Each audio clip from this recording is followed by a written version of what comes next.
Connolly is now recognized. Well, my. You're right. You've been in the job 70 days, and you've caused this much ruckus. And believe it or not, that's called accountability. That's why he's here today. That's why we passed a bill. If he wasn't consulted, it's because he was the inspiration of the bill. A dubious distinction, nonetheless. Mr. DeJoy, when did you take office? You were announced, I think, in May, but when did you actually take over the job as Postmaster General? What day? June 15th. June 15th. And you've seen this data. On or around that time is when we see a roughly 8% decline in service in the Postal Service, which most people would say correlates to the reorganization and operational efficiencies you undertook. Do you think that's a fair characterization? I think there's a lot of different issues going on within the country that impact mail delay, including the actions that we took with regard to transportation. I think the organizational change was made because of the poor, it was accelerated because of the poor rollout. I understand. I think that will strengthen the recovery. But, of course, we all live in a context, don't we, Mr. DeJoy? That is true. You're in the context of the worst pandemic in 100 years, 176,000 Americans dead, 40,000 postal employees who have gotten the virus or quarantined because of it, and sadly, a few dozen dead. And we're on the eve of a massive shift to voting by mail.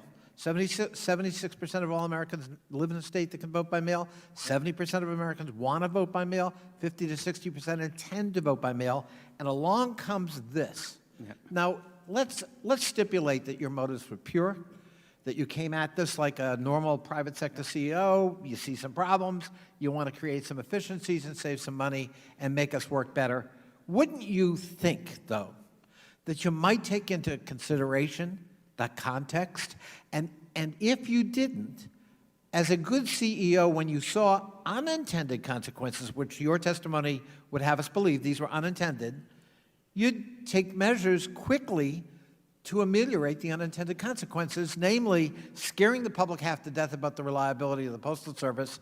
Lots of anecdotal, if not empirical data, that in fact it materially affected the delivery of mail.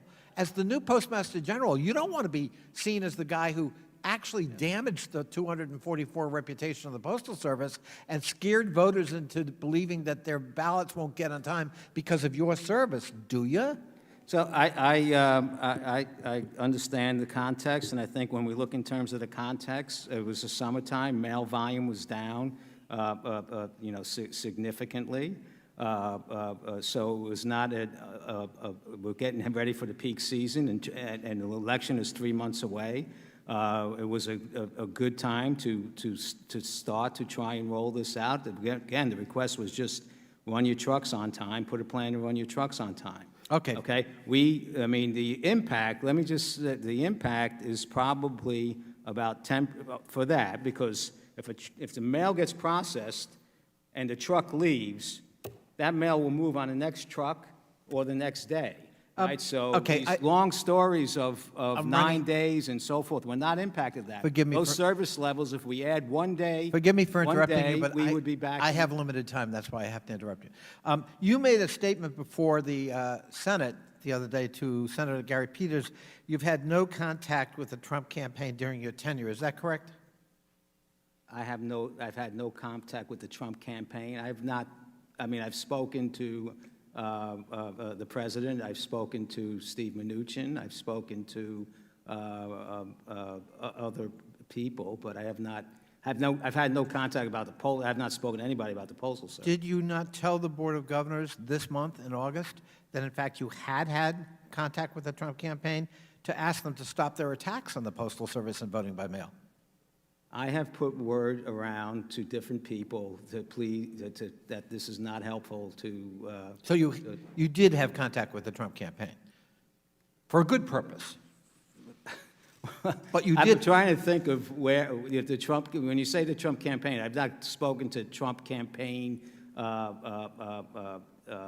leadership in that regard. I've spoken to people that that are friends of mine that are associated with the campaign, yes. one of whom was Steve Mnuchin. Steve Mnuchin's Secretary of Treasury. I know. Yeah, I never spoke to Steve about telling the president to not do something. Thank you, Mr. DeJoy. The gentleman's time has expired, but you may answer his question. Okay.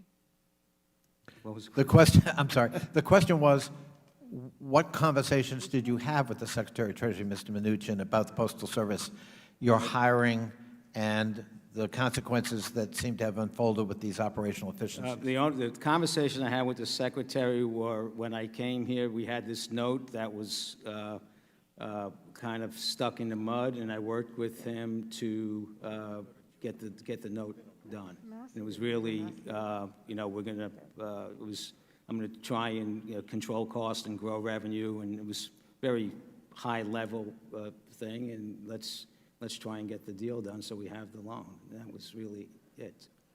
Thank you.